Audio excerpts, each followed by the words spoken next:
नमस्कार दोस्तों, मैं निंदा रावत आपके बीच में हाजिर हूँ आज अंग्रेजी क्लास लेके हमारे YouTube channel Navbharat coaching classes के साथ। दोस्तों, हमने पिछली क्लास में प्रेजेंट टेंस के बारे में पढ़ लिया। काफ़ी दिनों से हमारी क्लास नहीं मिल पाई अंग्रेजी, आज वापस शुरू हो रही है। वो कोशिश ये रहेगी कि आप हमेशा कंटिन्यूटी रहे। तो अब आज हम पढ़ते हैं पहले पास्ट सिंपल टेंस के बारे में। देखिए, पास्ट सिंपल टेंस, पास्ट का मतलब होता है पिछला समय, जो समय चला गया है। अब देखिए, धीरे धीरे ऐसा समय आएगा कि दुनिया से कोरोना चला जाएगा तो हमारा क्या हो जाएगा, पास्ट हो जाएगा। अब देखिए, पहचान, इसकी हिंदी में पहचान कौन पढ़ते हैं। देखिए, अगर जो हिंदी के वाक्य हैं उसके अंत में आ, ई, ए की मात्राएं अगर जिन शब्दों के पीछे होगी, जैसे गए, वह गांव गए, वह गांव गई, वह गांव गई, वे गांव गई, वे गांव गया, तो ऐसे शब्द जो आएंगे वो पास्ट सिंपल टेंस होंगे। अब अपन इसकी एडवर्ब के बारे में पढ़ते हैं। एडवर्ब यानी इसकी इंग्लिश में पहचान। देखिए, अपन को एक शब्द बोलना है, अपन को जीभ पकड़ के बोलना, जीभ अपनी जीभ को पकड़ना, उसको अपन को बोलना है ओ ए बियर भावे, है ना। देखिए, थोड़ा सा आपको इसको नेगेटिविटी नहीं लेना है, क्योंकि ये चीज केवल आपको समझाने के लिए है, इसलिए आपको केवल उसको सीखना है, नेगेटिविटी मत लेना, ठीक है ना। तो ओ ए बियर भावे, इसको पकड़ के बोलेंगे तो हम क्या बोलेंगे, अपन ओ ए बीएल भावे। देखिए, ओ ए बीएल भावे, तो ओ से ओ यानी once, once upon a time, है ना, एक बार। ओ ए बीएल भावे, ए यानी एगो, एगो का अर्थ भी होता है पहले का, ठीक है, एगो का अर्थ भी होता है पहले का। अब अपन बी, बी बीएल यानी बी, बी यानी बैक, बैक यानी पीछे, बैक यानी क्या होता है अपन का पीछे। अब ये वाई, यस्टरडे, यस्टरडे का मतलब बीता हुआ कल, जो कल चला गया वो क्या हमारा यस्टरडे, जो कल चला गया वो क्या हमारा यस्टरडे। और बीएल है यानी लास्ट टाइम, लास्ट टाइम यानी पिछला समय, पिछला समय है जो कल था, अभी एक सेकंड पहले गया, है ना, एक नैनो सेकंड पहले गया, वो भी क्या है अपना पिछला समय। वो बीएल भावे यानी फिर बी यानी बिफोर, बी यानी बिफोर, बिफोर यानी पहले का, भावे वे यानी वे से अपना डबल लेना, वैन यानी जब, है ना, जब ये घटना हुई थी, है ना। तो अभी इसके बारे में पढ़ेंगे।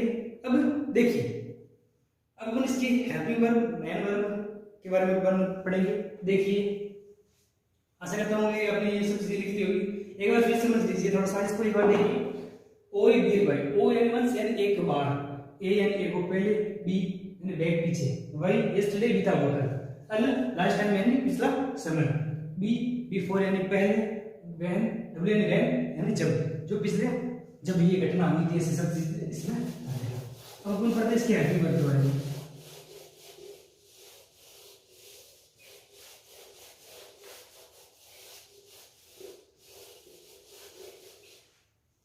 अपन हेल्पिंग वर्ब के बारे में बात करें तो वही चीज है जो सिंपल सेंटेंस होंगे, सिंपल सेंटेंस, सिंपल सेंटेंस के साथ में तो हेल्पिंग वर्ब नहीं आएगी।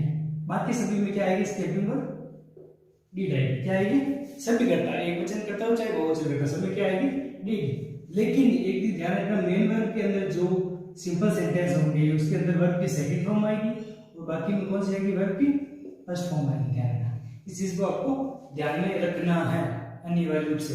अब अपन बात करते हैं इसके वाक्य बनाने की प्रक्रिया। वाक्य बनाने की प्रक्रिया के बारे में बात करते हैं। अपन सिंपल सेंटेंस में मैंने बताया कि आपको क्या लिखना है, सब्जेक्ट, सब प्रक्रिया सेम इसलिए सब्जेक्ट के बाद में main verb plus object plus other, ठीक है। नेगेटिविटी में अपन लेते हैं नेगेटिव सेंटेंस में, ये सब चीज आपको पिछले लिखा है, इसलिए मैं आपको शॉर्टकट में समझाने की कोशिश कर रहा हूं। तो सब्जेक्ट प्लस हेल्पिंग वर्ब इसमें लगेगी, ध्यान रखना सिंपल सेंटेंस में हेल्पिंग वर्ब नहीं लगती है, और वर्ब की भी यहाँ कौन सी फॉर्म लगेगी, सेकंड फॉर्म लगेगी, इससे ध्यान रखना। Helping verb plus not plus main verb, main verb कौन सी लगेगी, वर्ब की first form, plus object plus other, ठीक है। और इसके बाद में आते हैं इंट्रोगेटिव सेंटेंस। इंट्रोगेटिव सेंटेंस के अंदर जो हेल्पिंग वर्ब है वो क्या आ जाएगी, बाहर आ जाएगी, फिर सब्जेक्ट, फिर मेन वर्ब, फिर ऑब्जेक्ट, फिर अदर, वो अनिवार्य जो चीज है, जो प्रश्नवाचक चीज। इंट्रोनेगेटिव में helping verb plus subject plus not plus अंगी प्लस ऑब्जेक्ट प्लस अदर और फिर प्रश्नवाचक चीज।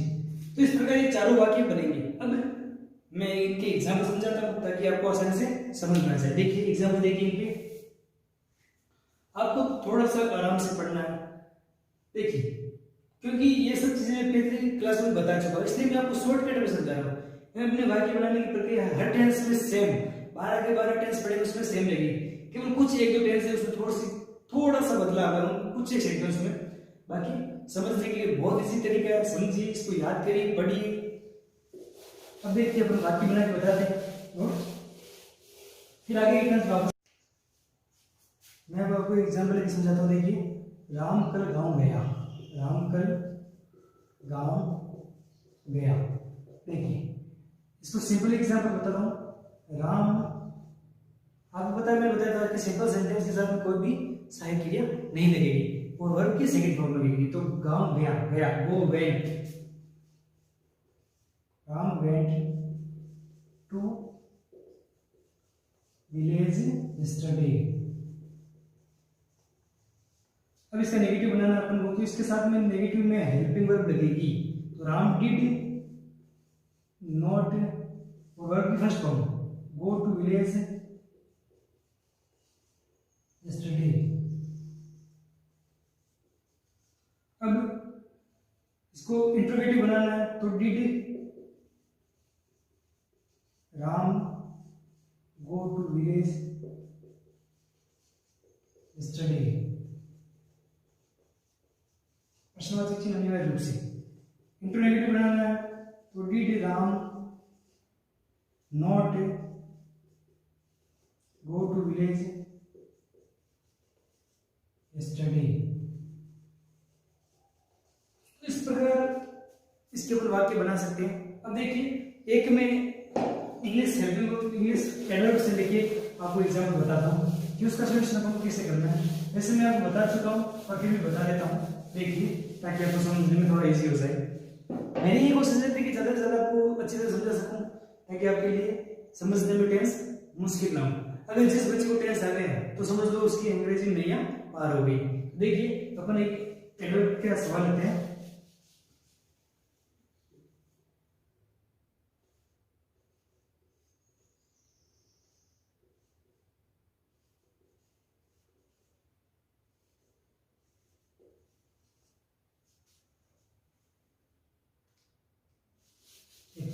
थोड़ा सा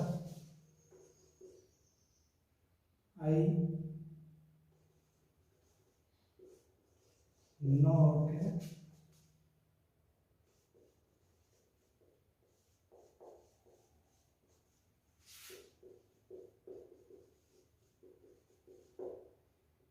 तो इसमें आपको दे रखा है डिड ही डू। देखिए एग्जामिनर में ज्यादा से ज्यादा ये कोशिश करता है कि आपको कंफ्यूजन कर सके, तो आपको ऐसे ही वाक्य देगा चार या चार ऐसा ही ऑप्शन देगा जिसमें आप कंफ्यूजन हो, पर आपको इसमें कंफ्यूजन होना नहीं। मैंने एक चीज सबसे पहले आपको बताई थी, आपको चारों तरीके से, आपको चारों एग्जाम्पल उसको यहाँ रख कर आपको उनको सेट करना है कि वास्तव में सेट कौन सा होता है। देखिए अपन देखते हैं डू, आपको पता है डू है जो प्रेजेंट सिंपल टेंस में रहता है, दस होता है ये भी प्रेजेंट सिंपल टेंस में रहता है। तो ये दोनों चीजें क्या होगी, हैज कहां रहता है आपको पता होना चाहिए, याद कीजिए हैज रहता है उनका प्रेजेंट परफेक्ट टेंस में, प्रेजेंट परफेक्ट टेंस में, और डिड रहता है उनके पास्ट सिंपल टेंस में। और देखिए यहाँ लास्ट टाइम आया हुआ है तो इसका मतलब ये क्या हो जाएगा, डिड हो जाएगा। तो इन एग्जाम्पलों से अपन छोटे छोटे एग्जाम्पल से अपन इनको समझ सकते हैं। तो दोस्तों कैसी लगी आपको हमारी क्लास, आशा करता हूँ कि अच्छी लगी होगी।